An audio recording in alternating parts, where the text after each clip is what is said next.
Welcome to Lecture 12, Foreign Policy of Egypt. Introduction. In previous lectures, we have examined the concept of foreign policy. We have looked at the objectives, instruments, structures, and institutions of foreign policy. We see that various geographical, historical, social, and political determinants contribute to shaping the nature of foreign policy and the conduct of a country's international relations. But don't forget that the main objective of this course is to learn about the substance of the foreign policies of Africa. Therefore, in subsequent lectures, we shall examine the foreign policies of African states. For the purpose of this course, I have divided Africa into North, South, West, and East. For better understanding, we shall examine the foreign policy of one country each from each of the regions, that is, Egypt, North, South Africa, South, Nigeria, West, and Kenya, East. Therefore, for this lecture, we shall examine the formation and conduct of foreign policy in Egypt.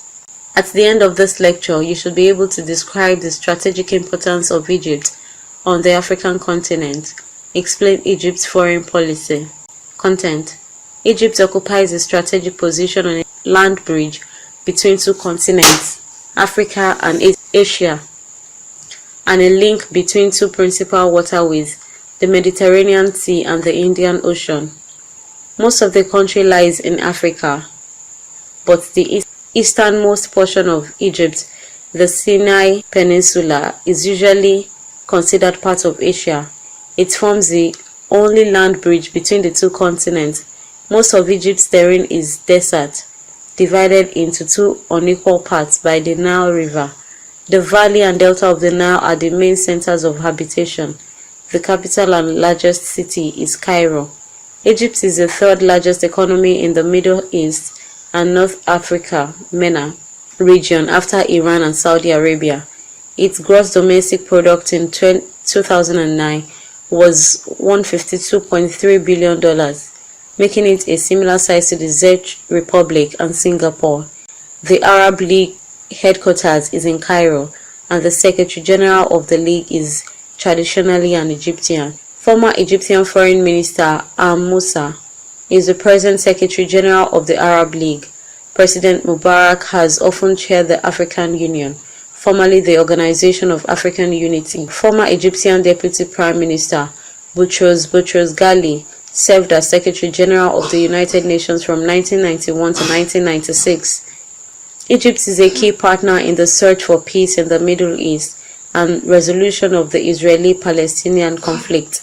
Sadat's groundbreaking trip to Israel in 1977, the 1978 Camp David Accords, and the 1979 Egypt-Israel Peace Treaty represented a fundamental shift in the politics of the region, from a strategy of confrontation to one of peace as a strategic choice.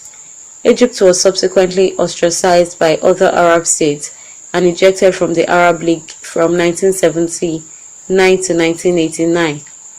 Egypt played an important role in the negotiations leading to the Madrid Peace Conference in 1991, which under US and Russian sponsorship brought together all parties in the region to discuss Middle East peace. This support has continued to the present, with President Mubarak often intervening personally to promote peace negotiations. In 1996, he hosted the Sharm el-Sheikh Summit of the Peacemakers, attended by President Bill Clinton and other world leaders. In 2000, he hosted two summits at Sharm el-Sheikh and one at Taba in an effort to resume the Camp David negotiations suspended in July of 2000. And in June 2003, Mubarak hosted President George W. Bush for another summit on the Middle East peace process. Throughout mid-2004, Egypt worked closely with Israel and the Palestinian Authority to facilitate stability following Israel's withdrawal from Gaza, which occurred in August and September of 2005. Prior to this, Egypt and Israel reached an agreement that allowed Egypt to deploy additional forces along the Philadelphia corridor in an attempt to control the border and prevent the smuggling of weapons. Egypt played a key role during the 1990-91 Gulf crisis, President Mubarak helped assemble the international coalition and deployed 35,000 European troops against Iraq to liberate Kuwait. The Egyptian contingent was the third largest in the coalition forces after the US and UK in the aftermath of the Gulf War. Egypt signed the Damascus Declaration with Syria and the Gulf states to strengthen Gulf security. Egypt continues to contribute regularly to UN peacemaking missions, most recently in East Timor, Sierra Leone, and Liberia. In August 2004, Egypt was actively engaged in seeking a solution to the crisis in the Darfur region of Sudan, including the dispatch of military monitors.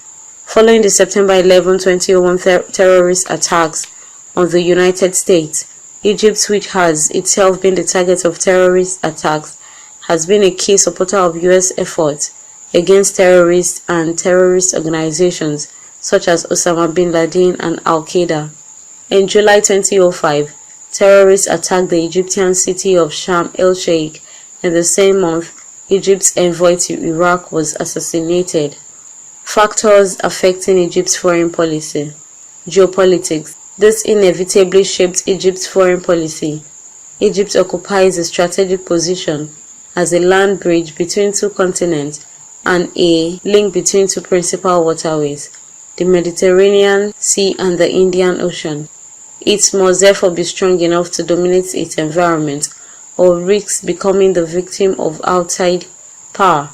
Its security is also linked to control of the Nile, and whose water its survival depends. Political strategy. Egypt was potentially at the center of three cycles: the African, the Arab, and the Islamic. Egypt viewed itself as playing a major role in Africa.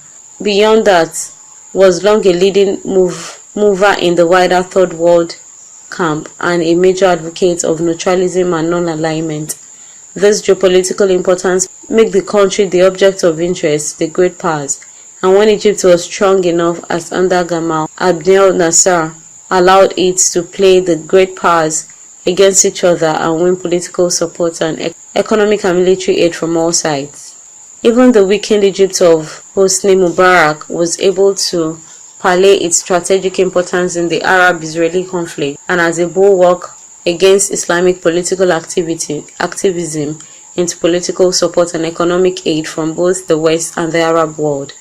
Arab-Islamic character. The content of Egyptian identity is indisputably Arab-Islamic. It is the largest Arab-speaking country and the intellectual and political center to which the whole Arab world looks in modern times. Indeed, Egypt saw itself as the leader of the Arab world, entitled to preeminence in proportion to the heavy burdens it bore in defense of the Arab cause. This Arab-Islamic identity was a great asset for Egyptian leaders, to the extent that Egyptian leadership was acknowledged in the Arab world. This prestige bolstered the stature of the ruler at home. Entitled Egypt to a portion of Arab oil wealth and gave credence to Egypt's ability to define common Arab policy, hence increasing the country's strategic weight in the world affairs. This leadership position also meant that Egypt was a natural part of the inter-Arab power balance, typically embroiled in the rivalries that split the Arab world and a part of the solidarities that united it. Anti-imperialist non-alignment. Egypt's long history of subordination to foreign rulers, especially European imperialism, produced an inferiority complex, an intense anti-imperialism, a quest for dignity, and particularly under Nasser, a powerful national pride among Egyptians. Egypt's national ideal was to be independent of both East and West, to be a strong, prosperous state, to stand up to Israel, and to lead the Arab world. Yet, as a poverty-stricken developing country and a new state actor in the international power game, Egypt could not do without large amounts of economic aid and military assistance from the advanced economies and the great powers.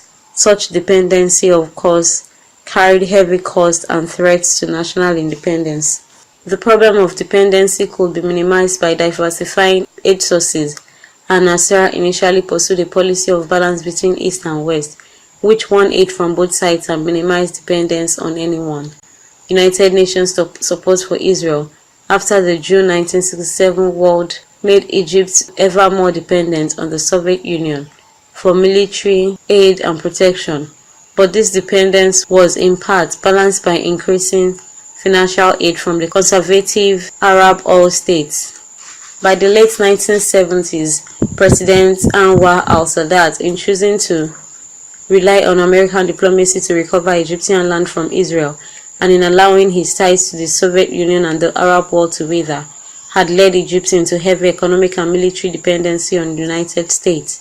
This dependency, by precluding foreign policy decisions displeasing to Israel and Washington, sharply limited Egyptians' pursuit of a vigorous Arab and independent foreign policy.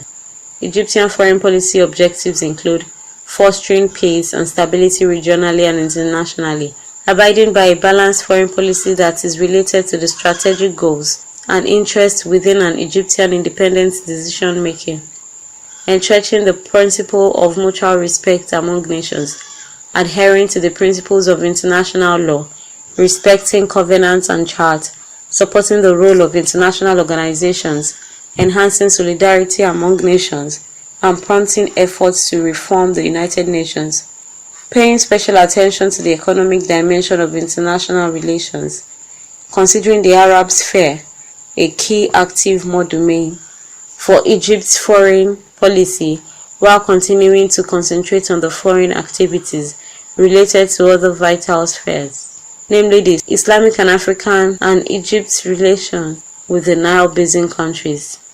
The 2011 revolution and Egyptians' foreign policy. A democratic revolution in Egypt started in early 2011 when its people rose up in secular protests demanding change and reform of their government and way of life.